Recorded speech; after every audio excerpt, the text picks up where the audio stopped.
ಏನ್ ಕೊಟ್ಟಿದ್ದಾರ? ಹವಾ ಅಂದ್ರೆ ಲಿಕ್ವಿಡ್ ಅನ್ನ ಕೊಟ್ಟಿದ್ದಾರ. ಲಿಕ್ವಿಡ್ ಯಾವ ತರ ಇರುತ್ತಪ್ಪ ಅಂದ್ರೆ ನೀರು. ಯಾವ ತರ ಇರುತ್ತಪ್ಪ ಲಿಕ್ವಿಡ್? ನೀರು. ಇದು ಹೆಂಗಪ್ಪ ಅಂದ್ರೆ ನಾವು ವ್ಯಾಸ ಹಾಕಿದಾಗ ವ್ಯಾಸ ಶೇಪ್ ಅಲ್ಲಿ ಬರುತ್ತೆ ನೀರು, ಹೌದಾ? ದೆನ್ ಬಟ್ಲದಲ್ಲಿ ಹಾಕಿದಾಗ ಯಾವ ಶೇಪ್ ಬರುತ್ತೆ? ಇದು ಬಟ್ಲದ ಶೇಪ್ ಅಲ್ಲಿ ಬರುತ್ತೆ.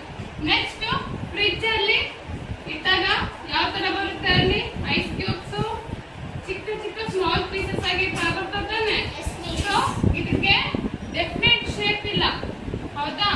ಇದಕ್ಕೇನು ನಿರ್ದಿಷ್ಟ ಡೆಫಿನೆಟ್ ಶೇಪ್ ಇಲ್ಲ ಮತ್ತು ನಿರ್ದಿಷ್ಟ ಗಾತ್ರ ಇದೆ, ತೂಕ ಇದೆ, ಸೇಮ್ ವೇಟ್ ಇರುತ್ತೆ, ಬಟ್ ಏನಿರಲ್ಲ ಶೇಪ್ ಇರಲ್ಲ.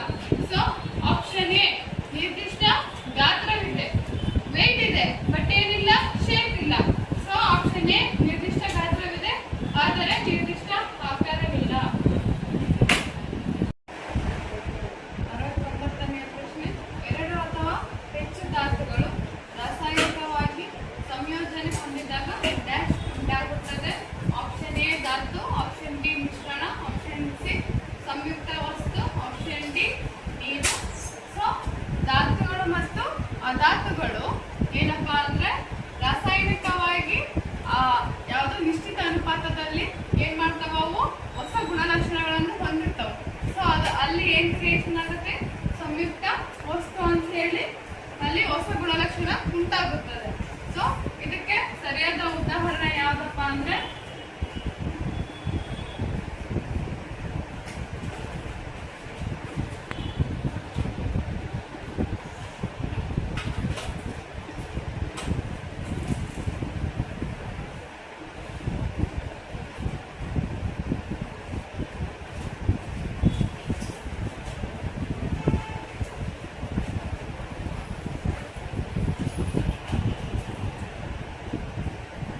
ಇದು ಸಂಯುಕ್ತ ವಸ್ತು ಅಥವಾ ಸಂಯುಕ್ತ ಒಂದು ಇದರಲ್ಲಿ ಧಾತುವಿಗೆ ಉದಾಹರಣೆ ಸೋಡಿಯಂ. ನಾವು ಕಾಂಪೌಂಡ್ ನೇಮ್ ಅಲ್ಲಿ ಏನಂತ ಕರಿತೀವಿ? Na ಅಂತ ಕರಿತೀವಿ, ಪ್ಲಸ್ ಕ್ಲೋರೈಡ್ Cl ಅಂತ ಹೇಳ್ತಿರ್ತೀವಿ. ಸೊ ಇವೆರಡನ್ನು ಸೇರಿಸಿದಾಗ ನಮಗೆ ಹೇಗೆ ಸಿಗುತ್ತೆ? Sodium chloride. ನಾವು ಸೋಡಿಯಂ ಕ್ಲೋರೈಡ್ ಎದ್ರಲ್ಲಿ ಕಾಣ್ತೀವಪ್ಪ ಅಂದ್ರೆ ಮನೆಯಲ್ಲಿ ಬಳಸ್ತಕ್ಕಂಥ ಉಪ್ಪಲ್ಲಿ ಏನಿರ್ತತಿ? ಸೋಡಿಯಂ ಕ್ಲೋರೈಡ್ ಇರ್ತತಿ. ಜೊತೆಗೆ ಇನ್ನೊಂದು ಉದಾಹರಣೆ ಯಾವ್ದಪ್ಪ ಅಂದ್ರೆ hydrogen plus oxygen gives rise to H2O. ಓಕೆನಾ? ಸೊ ಸರಿಯಾದ ಉತ್ತರ ಆಪ್ಷನ್ ಸಿ ಸಂಯುಕ್ತ ವಸ್ತು. 70ನೇ ಪ್ರಶ್ನೆ. ನಮಗೆ ಕೆಲಸ ಮಾಡಲು ಬೇಕಾಗುವ ಶಕ್ತಿ ದೊರಕುವುದು ಹೇಗೆ? ಆಪ್ಷನ್ ಎ ಅಭ್ಯಾಸದಿಂದ, ಆಪ್ಷನ್ ಬಿ ಯೋಜನೆಯಿಂದ, ಆಪ್ಷನ್ ಸಿ ಆಹಾರದಿಂದ, ಆಪ್ಷನ್ ಡಿ ಎಲ್ಲವೂ ಸರಿ. ನಮಗೆ ಶಕ್ತಿ ಹೆಂಗ್ ಬರ್ತಪ್ಪ ಅಂದ್ರೆ ಹೆಂಗ್ ಬರ್ತೈತಿ? ಆಹಾರದಿಂದ, ಹೌದಿಲ್ಲ? ನಾವು ಊಟ ಮಾಡಿದಾಗ ನಮಗೆ ಶಕ್ತಿ ಬರೋದು. ಸರಿಯಾದ ಉತ್ತರ ಆಪ್ಷನ್ ಸಿ ಆಹಾರದಿಂದ. 71ನೇ ಪ್ರಶ್ನೆ. ಸ್ನಾಯು ಶಕ್ತಿಯು ಉಷ್ಣ ಶಕ್ತಿಯಾಗಿ ಬದಲಾವಣೆಯಾಗುವ ಕ್ರಿಯೆ. ಆಪ್ಷನ್ ಎ ಅಡುಗೆ ಮಾಡುವುದು, ಆಪ್ಷನ್ ಬಿ ನೀರು ಹರಿಯುವುದು, ಆಪ್ಷನ್ ಸಿ ಓಡುವುದು, ಆಪ್ಷನ್ ಡಿ ಅಂಗೈಗಳನ್ನು ಉಜ್ಜುವುದು. ಇದಕ್ಕೆ ಸರಿಯಾದ ಉತ್ತರ ಆಪ್ಷನ್ ಡಿ. ಇದಕ್ಕೆ ಯಾಕಪ್ಪ ಅಂದ್ರೆ ನಮ್ಮ ಕೈಗಳನ್ನು ನಾವು ಫೋರ್ಸ್ ಮಾಡಿ ಉಜ್ಜಿದಾಗ ಏನಾಗತ್ತಿ? ನಮ್ಮ ಅಂಗೈ ಅಂದ್ರೆ ಪಾಮ್ಸ್ ಅಂತ ಹೇಳಿ ಕರಿತೀವಿ, ಅಲ್ಲಿ ಶಾಖ ಅಂದ್ರೆ ಉಷ್ಣ ಶಕ್ತಿ ಬದಲಾವಣೆಯಾಗಿ ಪರಿವರ್ತನೆ ಆಗತ್ತೆ. ಸೊ ಹಂಗಾಗಿ ಆಪ್ಷನ್ ಡಿ ಅಂಗೈಗಳನ್ನು ಉಜ್ಜುವುದು ಸರಿಯಾದ ಉತ್ತರ. 72ನೇ ಪ್ರಶ್ನೆ. ಸೂರ್ಯನು ಒಂದು ನಕ್ಷತ್ರ ಏಕೆಂದರೆ ಆಪ್ಷನ್ ಎ ಅದು ಸೌರವ್ಯೂಹದ ಕೇಂದ್ರದಲ್ಲಿದೆ, ಆಪ್ಷನ್ ಬಿ ಅದು ಹಾಲು ಹಾದಿಯಲ್ಲಿದೆ, ಆಪ್ಷನ್ ಸಿ ಅದು ಸ್ವಯಂ ಪ್ರಕಾಶಿತ ಆಕಾಶಕಾಯ, ಆಪ್ಷನ್ ಡಿ ಅದು ಭೂಮಿಗಿಂತಲೂ ದೊಡ್ಡದು. ಇದು ತಪ್ಪಾದ ಹೇಳಿಕೆ. ಆಪ್ಷನ್ ಎ ಅದು ಸೌರವ್ಯೂಹದ ಕೇಂದ್ರದಲ್ಲಿದೆ, ಇದು ಕೂಡ ತಪ್ಪು. ಅದು ಹಾಲು ಹಾದಿಯಲ್ಲಿದೆ, ಇದು ಕೂಡ ತಪ್ಪು. ಆಪ್ಷನ್ ಸಿ ಅದು ಸ್ವಯಂ ಪ್ರಕಾಶಿತ ಆಕಾಶಕಾಯ. ಅದು ಆಕ್ಚುಲಿ ಹೇಳ್ಬೇಕಂದ್ರೆ ಆಪ್ಷನ್ ಸಿ ಸರಿಯಾದ ಉತ್ತರ.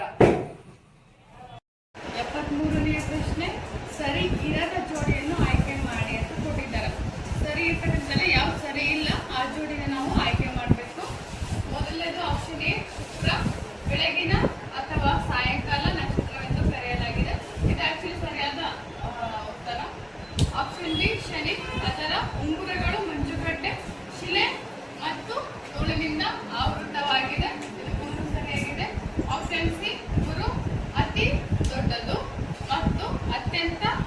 ವೇಗವಾಗಿ ಭ್ರಮಿಸುವ ಗ್ರಹ ಅಂತೇಳಿ ನಾವು ಗುರುಗ್ರಹನ ಕರಿತೀವಿ. ಆಪ್ಷನ್ ಡಿ ಬುಧ ಅತ್ಯಂತ ಬಿಸಿಯಾದ ಗ್ರಹ, ಅದು ಅಲ್ಲ, ಇದು ತಪ್ಪಾದ ಉತ್ತರ. ಹಂಗಾಗಿ ಇದರಲ್ಲಿ ಸರಿ ಇರದ ಜೋಡಿ ಯಾವ್ದಪ್ಪ ಅಂದ್ರೆ ಆಪ್ಷನ್ ಡಿ ಬುಧ ಅತ್ಯಂತ ಬಿಸಿಯಾದ ಗ್ರಹ. ಇದು ಏನಪ್ಪಾ ಅಂದ್ರೆ ಸರಿ ಇರದ ಜೋಡಿಯಾಗಿ ಆಯ್ಕೆ ಮಾಡ್ತೀವಿ. 74ನೇ ಪ್ರಶ್ನೆ, ಅಮೀಬಾ ಒಂದು ಡ್ಯಾಶ್ಗೆ ಉದಾಹರಣೆಯಾಗಿದೆ.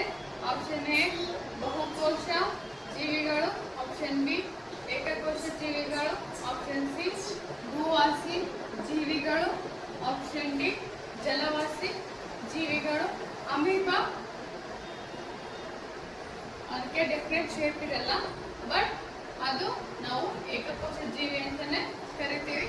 ಸೊ ಅದಕ್ಕೆ ಸರಿಯಾದ ಉತ್ತರ ಏಕಕೋಶ ಜೀವಿಗಳು. 75ನೇ ಪ್ರಶ್ನೆ, ರೇಬಿಸ್ ರೋಗವು ಡ್ಯಾಶ್ ದಿಂದ ಬರುತ್ತದೆ. ಆಪ್ಷನ್ ಎ ಹಾವು ಕಚ್ಚುವಿಕೆ, ಆಪ್ಷನ್ ಬಿ ಮಂಗ ಕಚ್ಚುವಿಕೆ, ಆಪ್ಷನ್ ಸಿ ನಾಯಿ ಕಚ್ಚುವಿಕೆ, ಆಪ್ಷನ್ ಡಿ ಜೇನುನೊಣ ಕಚ್ಚುವಿಕೆ. ಹಾವು ಕಚ್ಚೋದ್ರಿಂದ ರೋಗ ಬರುತ್ತಾ? ಇಲ್ಲ, ಯಾಕಂದ್ರೆ ಹಾವು ಪಾಯ್ಸನಸ್ ಇರುತ್ತೆ, ಅದು ಕಡಿದ ತಕ್ಷಣ ಏನಾಗ್ಬಿಡ್ತಾರೆ, ಸಾಯ್ತಾರೆ. ಸೊ ಹಂಗಾಗಿ ಇವಾಗ ಅದು ಕೂಡ ಟ್ರೀಟ್ಮೆಂಟ್ ಇದಾವೆ. ದೆನ್ ಮಂಗ ಕಚ್ಚುವಿಕೆ, ಮಂಗ ಕಚ್ಚಿದ್ರೆ ಯಾವ ರೋಗ ಬರುತ್ತೆ? B virus. ಮಂಗ ಕಚ್ಚಿದ್ರೆ ಈ ರೋಗ ಬರ್ತದೆ. ದೆನ್ ಆಪ್ಷನ್ ಸಿ ನಾಯಿ ಕಚ್ಚುವಿಕೆ. ರೇಬಿಸ್ ರೋಗಕ್ಕೆ ಸರಿಯಾದ ಉತ್ತರ ನಾಯಿ ಕಚ್ಚುವಿಕೆ. ನಾಯಿ ಹುಚ್ಚುನಾಯಿ ಅಂತ ಹೇಳ್ತೀವಿ, ಹೌದಾ? ಹುಚ್ಚುನಾಯಿ ಕಚ್ಚಿದ್ರೆ ಯಾವ ರೋಗ ಬರ್ತೈತಿ? ರೇಬಿಸ್ ರೋಗ ಬರ್ತೈತಿ. ಆಪ್ಷನ್ ಡಿ ಜೇನುನೊಣ. ಜೇನುನೊಣ ಕಚ್ಚಿದ್ರೆ ಯಾವ್ದು ರೋಗ ಬರುತ್ತೆ?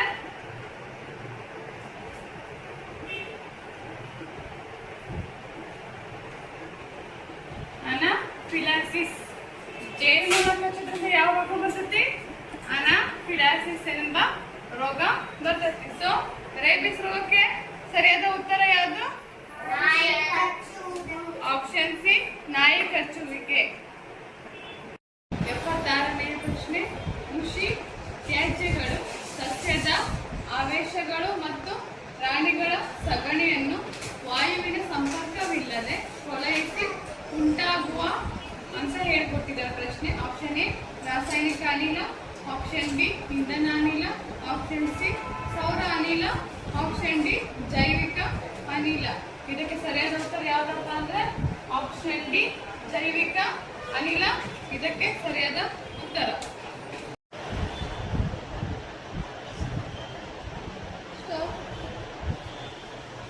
77ನೇ ಪ್ರಶ್ನೆ, ಈ ಗ್ರಹವು ಸಹಸ್ರಾರು ಉಂಗುರಗಳನ್ನು ಹೊಂದಿದೆ. ಆಪ್ಷನ್ ಎ ಬುಧ, ಆಪ್ಷನ್ ಬಿ ಶುಕ್ರ, ಆಪ್ಷನ್ ಸಿ ಗುರು, ಆಪ್ಷನ್ ಡಿ ಶನಿ.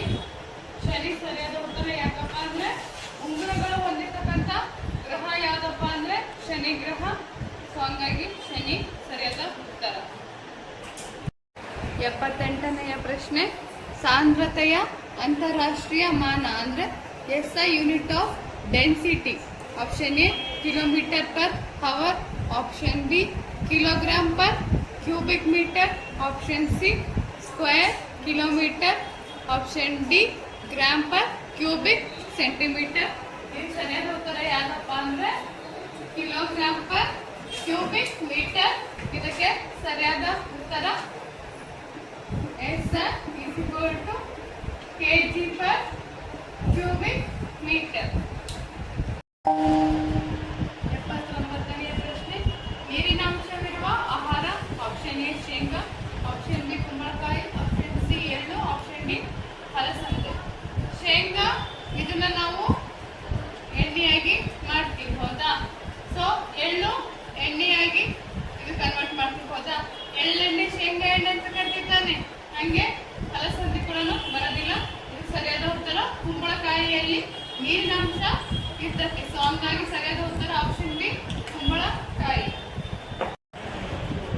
80ನೇ ಪ್ರಶ್ನೆ, ವಿಜ್ಞಾನ ವಿಷಯದಲ್ಲಿ ಕೊನೆಯ ಪ್ರಶ್ನೆ, ಕಲುಷಿತ ನೀರಿನ ಸೇವನೆಯಿಂದ ಬರುವ ರೋಗ ಅಂದ್ರೆ ನೀರು ಸರಿ ಇರೋದಿಲ್ಲ ನೋಡ್ರಿ, ಗಲೀಜ್ ನೀರು ಇರುತ್ತಲ್ಲ, ಆ ನೀರಿಂದ ನಮಗೆ ಯಾವ ರೋಗ ಬರುತ್ತಪ್ಪ ಅಂದ್ರೆ option A cancer, option B cholera, option C H1N1, option D dengue,